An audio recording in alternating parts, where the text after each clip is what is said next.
Salutations and welcome, friends. My name is Matthew DeSantis, and welcome to the Win Play Show, a program devoted to all things horse racing and handicapping, part of the NYRA Bets YouTube channel. Now, before we get into this episode where we're talking about some races from this past weekend, looking forward to some races from this coming weekend, as well as news from across the thoroughbred racing industry, want to remind you to press that like and subscribe button here on NYRA Bets YouTube today. Subscribing is completely free of cost, just notifies you when new videos are dropping, and we have something dropping every single day this week.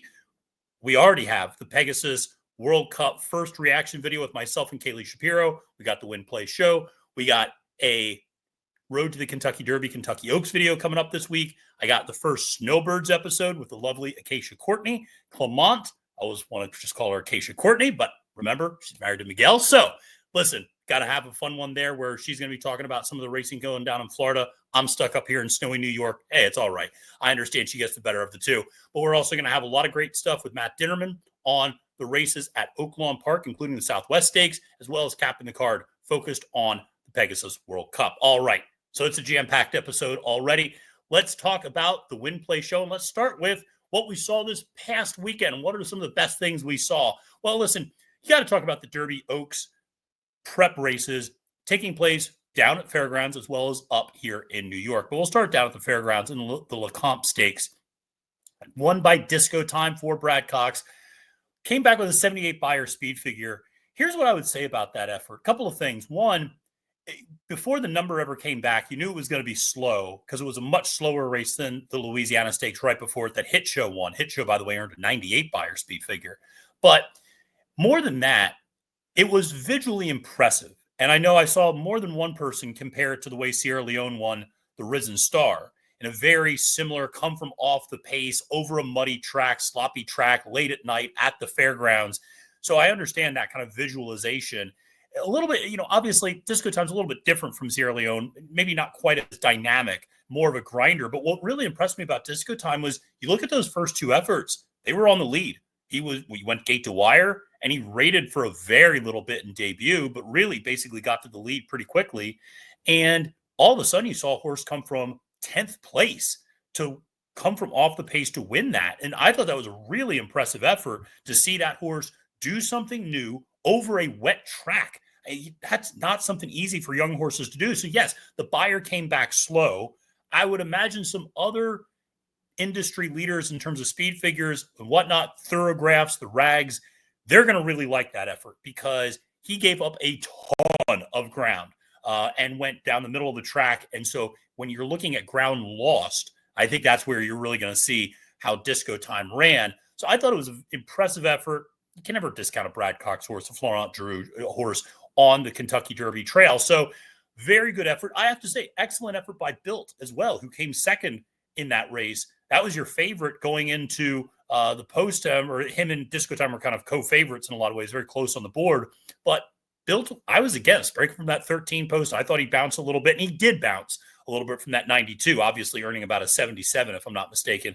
So we saw that regression from the Beyer speed figure, but he did something similar to this Disco Time, coming from off the pace, a horse that had really only traditionally ever dictated terms on the lead. So again, showed a new dimension, the ability to pass horses, handle a wet track. Yeah, it was a slow number, but there's a lot of other positives there for Built. And then I'll just finally say Innovator, the Dwayne Lucas horse. I mean, he ran a hell of a race. I thought there for a second with Jaime Torres aboard, I was watching the Preakness from last year where Seize the Gray just got up front and was able to take him gate to wire. I thought Innovator was going to be able to do the same thing. He got up front, and that horse got pretty comfortable on the lead. Ultimately faded to third late, but that's a nice horse. And that might be a horse that goes to the Pate Mile, maybe is more of a miler, sprinter, but that's a nice horse. And when you looked at the forms, Innovator was clearly a great value proposition based solely off the fact that he had faced by far and away the best competition in the field. He had gone up against Chancellor McPatrick and Barnes and Owen Almighty and Sandman. I mean, these are legitimate horses on the Kentucky Derby trail. And he'd either run very close to them or in some cases, almost beaten them. And so I just thought, man, this is a horse that's pretty serious at 16-1, ultimately at post time. So fun race down at Lecomte, and that was a really fun one. Now, a few races earlier, the Silverbulletday won by Simply Joking. for trainer Whit Beckman. And that one went gate to wire. And that was one of those races where going into the first turn, you just kind of knew what was going to happen, which was that horse just got up on the lead. Nobody pressed that horse at all. And you just go, okay, well, she's going to be able to get the distance. And, I know some people think Practical Joke, they don't like that horse at 2 turns. I don't mind that horse at 2 turns. I don't mind Practical Jokes at a mile and a 16th, a mile and an 8th. Mile and a quarter, I have some questions, but they can get 2 turns. We've seen that before. So Simply Joking started to tire a little bit late. I don't know how effective she's going to be necessarily on the Kentucky Oaks Trail moving forward. She could be a nice horse for this summer at Saratoga. Think a little bit like Ways and Means, maybe a lesser version of Ways and Means. But a horse that maybe is on the Oaks Trail, gets a win here, gets a win there, ultimately maybe is cut back to being a sprinter. Whit Beckman is doing a great job managing his horses. Obviously, he had Honor Marie last year in the Belmont Stakes and now has a couple of nice fillies this year on the Kentucky Oaks Trail. Should be noted, Simply Joking gets an 87 Beyer speed figure, 9 points higher than Disco Time just a few races later. Obviously, the track composition changed a little bit too. Up here in New York, we did have a Kentucky Oaks Prep, also won in gate-to-wire bet fashion by Running Away. For trainer Wesley Ward, the daughter of Gunrunner, gets the job done winning the Busanda, gets an 81 Beyer speed figure. I think very similar to Simply Joking. I don't know if Running Away is really a Kentucky Oaks horse. And I say that because I have a feeling that she is maybe distance limited if she doesn't get things her own way up front. There was a scratch in that race before it happened, the number 8 horse, a long shot with Katie Davis aboard. That horse was going to apply some early pressure as well. Ultimately, that didn't end up, with the scratch of that horse, Running Away was just lone speed. And I also think it was notable a horse like Ruth, who I was high on as a long shot, just race was over before it started in a lot of ways. Gates opened and she just stumbled out and, tripped over herself a couple times and really was, in a tough spot. And then she used up a lot of her energy to make a little bit of a middle move, which is never a good thing because a lot of times horses will use up whatever reserve they have to make that middle move and then they'll flatten out in the stretch. And that's exactly what she did. But Running Away is a nice horse. I mean, listen, she's a gun runner, so she's going to be able to handle a little bit of distance. But I do wonder if when she's pressed, maybe a little bit like Simply Joking, maybe isn't going to be able to get the mile and 3/8 for the Kentucky Oaks, or maybe as they stretch out. And I know the Busanda was a mile and an 1/8, but if she faces a race with a lot of other pace pressure, might be a little bit challenging. So a lot of there. We're going to have more on the Kentucky Derby and the Kentucky Oaks on our road to the Kentucky Derby and Kentucky Oaks with Kaylee Shapiro. That's going to be dropping tomorrow. Kaylee and I are going to be sharing we shared our top 5. Well, we're going to share our bottom 5. No, not in a bad way, but we're going to share our 6 through 10 horses for the Kentucky Oaks and the Kentucky Derby Trail. Talk a little bit about what happened this weekend and maybe some other horses that finished second or third that might be a little bit interesting in those races. Well, listen, let's shift down to Gulfstream Park. And I want to talk about what happened this past weekend very quickly before transitioning to next weekend. And what I want to talk about is the return of Damon's Mound. This is a horse that had some eye-popping races early in his career, kind of flattened out in a lot of ways, and maybe didn't fulfill some promises, was off for 13 months. And Switch Barnes over to Bill Mott, comes back and wins the Sunshine Sprint down at Gulfstream Park on Saturday. And really gutsy effort to see that horse come back and really dig in down the stretch and get the win, especially coming off the layoff. So excited to see that horse back. I think when you see horses like that return, very similar to a horse like Locked, who was off for a really long time, and you almost forget about him. And then they come back and you go, man, I'm so glad that horse is in this division now. I'm so glad this horse is back racing because it just adds to the depth that you see from these divisions and from these horses. So Damon's Mound, welcome back. Big win. Love to see Bill Mott getting a win in a big race. Now, the other thing that happened this weekend at Gulfstream Park was the Pegasus draw. Now, it took a while. The Pegasus draw was not the quickest thing in the world, that's for sure. I could have run around the track 3-4 times by the time they actually did this. I've never seen an organization drag a post draw quite the way that they managed to down at Gulfstream Park, where they ran a race, drew a race, ran a race, drew a race, all we're doing, folks, is picking numbers out of a little container and saying a name. I don't know how this is taking 35 minutes. But alas, they figured out a way to do it. But eventually, after about an hour and a half, they managed to draw the entire, and by the way, they didn't even draw the entire field. They drew 3 races. Oh, the Pegasus Affiliate Mare Turf, the Pegasus Turf, the Pegasus World Cup. Good Lord. So they finally got it done, though. And, listen, 3 full fields, 12 horses in each, 2 also eligibles in the turf races. So we're happy about that. And we love seeing that. Pegasus Day is always a big day. I love Pegasus Day. Listen, I lived in Florida for 7 years. Love Florida, love Gulfstream Park. Love the good folks down there, whether it's Claudia Spadaro, whether it's Samantha Perry, Brian Nadeau, who does the morning line, Pete Aiello on the call. Easy money. I always love those folks down at Gulfstream Park. They do have a lot of great folks down there. I just like to give them crap about the post draw getting dragged out because, well, it was ridiculous. But the racing is going to be a lot of fun. Very competitive fields. I think particularly that Pegasus Filly and Mare Turf. Make sure to check out our early reaction. That's a good field. That's a deep field. That's a wide open field. I feel like you can catch a 15-1, 20-1 horse in that race. The Pegasus Turf maybe a little more top heavy, but I still think you can get a good price on a horse like Major Dude, Mi Hermano Ramon. It's some interesting horses. And then the Pegasus World Cup. That draw brought attention to something that I think a lot of us who cover the sport have or certainly I have mixed emotions about, which is doing the morning line before the post draw. Listen, I love the fact that Brian Nadeau had the morning line ready at the post draw. I love that. Okay. As a content creator, I love that. However, locked draws position 11, which is not ideal. And he's your morning line favorite at 5-2. Now, listen, he probably would have been your morning line favorite if he had drawn post position 27. Okay.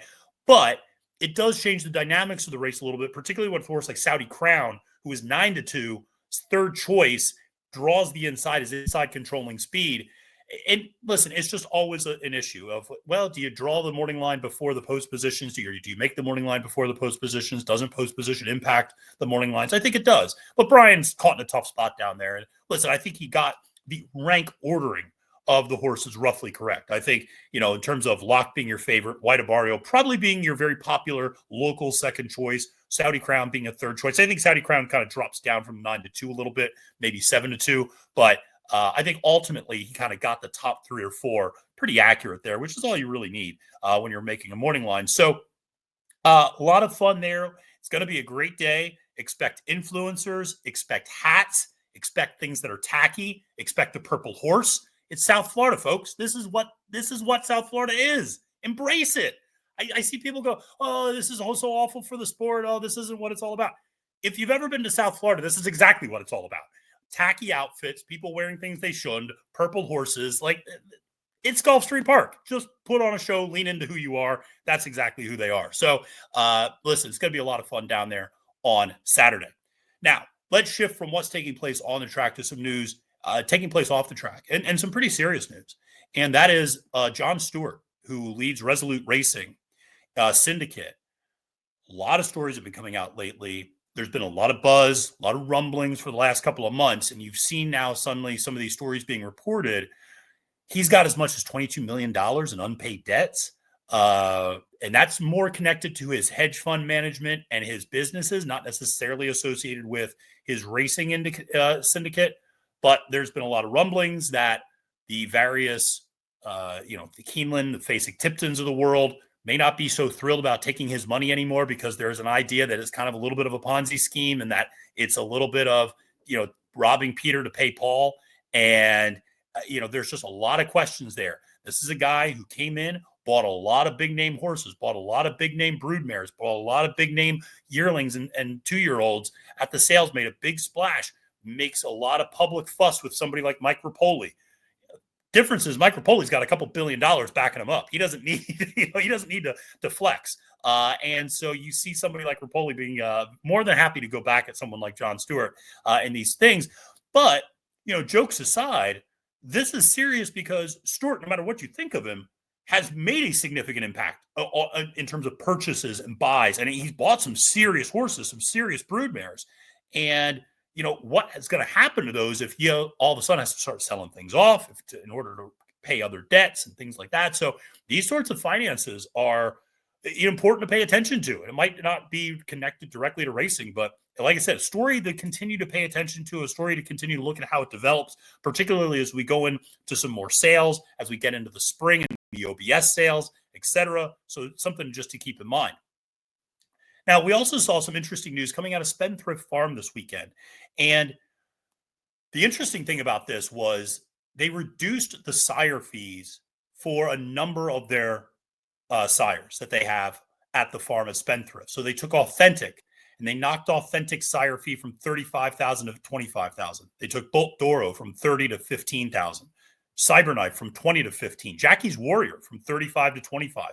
Mo Donegal from 10 to 5, and even Villaroso from 12.5 to 7.5. So they really knocked about $5,000 to $10,000 off a lot of their sire fees, and part of it was to make them more competitive, and part of it was to really help breeders out who were looking for more affordable sire fees and more affordable sires to mate with their mares. And one of the things you'll notice is that these are all second or third crop sires. And one of the things we've seen in recent years is there is an overwhelming desire to bring your mare to a first crop sire.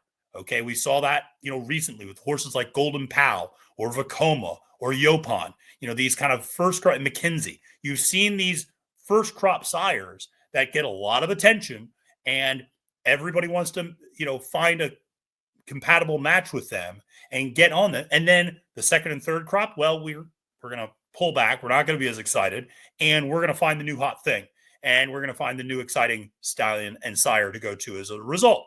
And then, of course, you have your gun runners, and you have your Nyquists, and you have your, not this times, and you have your, big name horses, your, Curlins, etc., that are in there. But by and large, it really hurts that second, third crop, fourth crop sire who may not be quite, is not as established because that first crop is still matriculating through at that point. So you don't know what they're going to do on the track yet. So it's an interesting dynamic. I applaud Spendthrift for making some of those changes. I think it's a good thing to make this a little bit more affordable. And I'll be honest, looking over that list, Jackie's Warrior, Cyberknife. I mean, if I had an extra $15,000 hanging around and a mare, I'd probably, I don't have a mare, let alone $15,000. I might have $15,000, but I certainly don't have a mare. But, Cyberknife, I don't know, get a gun runner? Heck yeah. And, especially because Taba is standing for a lot more than that. So I'd rather get a horse like Cyberknife with his tongue sticking out all the time. By the way, if you have not seen those pictures, they're hysterical. Cyberknife seems like quite the character standing. And a horse I was never a huge fan of on the track, I've become a very big fan of off the track. But like I said, some interesting stuff there. There's also a really interesting article about the kind of distinction between breed to sell and breed to race that Walker Hancock from Claiborne Farms talked about. And it was an interesting article because it kind of gets to this issue that Spendthrift is facing, which is the second, third crop sires and nobody really looking to them breeding 140, 150, 200 mares to these really hot sires early on, and making a distinction in terms of sale, in terms of breeding price, in terms of breeding to sell and breeding to race, that if you breed to sell, you would pay, let's say $100,000. If you breed to race, you'd only pay 50. And if you breed to race and then you change your mind, well, you just owe the other 50. But it's an interesting distinction. And it might encourage more people to breed to race rather than to breed to sell. It might do a lot to improve the crop size. And, one of the things Walker Hancock pointed out in the interview was that Danzig, who, of course, is an incredibly influential sire on the sport still today, in 1982, his first crop, he had 32 named foals. 32. Come on. What are we doing here? Golden Pal's got 200. Come on. The idea that you need to cover up 200 mares to have an impact on the industry is just completely misguided. So, like I said, a lot of interesting stuff off the track as well, between the John Stewarts stories, the Spendthrift stuff. Like I said, the Claiborne Farms interview with Walker Hancock. A lot of really interesting stuff. I find this so fascinating when we start getting into the business side of the sport, the stuff that happens before these horses ever even get on the track. The final thing I will mention is the best thing that I saw all week, which took place at a little track I like to call Chucktown. That's right, Charlestown, West Virginia, not Charleston, West Virginia. That's a different place. But Charlestown, West Virginia, was a very cold night. And there was a very cold gentleman who ran out onto the track, butt naked, holding a sign. What did the sign say? I don't know. I wish I knew the cause that this gentleman was running out and streaking for, but it was the first time I'd ever seen a streaker on a track And let me tell you something, folks. It was a recent gelding situation. It was a very cold night. There was not much there to hide. God bless the folks at Charlestown Racing for blurring things out. I didn't see anything to blur out, sadly. But this gentleman was just out on the track, running around naked. And honestly, I'm here for it. I'm here for more of this. And, knowing Charlestown on a Friday night, there were probably 3 people in the stands, let alone security, which nobody seemed interested in getting this guy. I mean, there's just a tractor going down the front stretch, and this guy's just running after it. I mean, there's nobody even trying to get him. So hysterical stuff. Definitely won the weekend and definitely won the week. Get that man, something warm to kind of warm up in, and maybe things will improve for him. But listen, it was a fun night at Charlestown, obviously, as any night is. And if you've never been to Charlestown, you got to check it out. It's actually genuinely a fun track. There's a beautiful hotel. I think it might just be like a Quality Inn, but it's a really cool hotel that's over the third turn, and you can get a balcony view. And you can just kind of get a hotel room that's a balcony, and you could just watch the races from your balcony suite up there. It's really cool. And they have a nice casino attached to it and hotels. And so it's a nice track. But, Thursday in January or Friday night in January, and not a lot of people. Go for Charlestown Classic Day. That's a lot better. Listen, always fun talking to you guys about some of the big things taking place in racing across the sport, whether it is the funny, whether it is the serious, whether it is the sublime. We're here to talk about all of it. And really appreciate everybody tuning in. Like I said, my name is Matthew DeSantis. Want to remind you to press that like and subscribe button on NYRA Bet's YouTube today. Wishing you and yours the very best, and hoping that you have a safe and profitable time at the track, and reminding you it's now post time.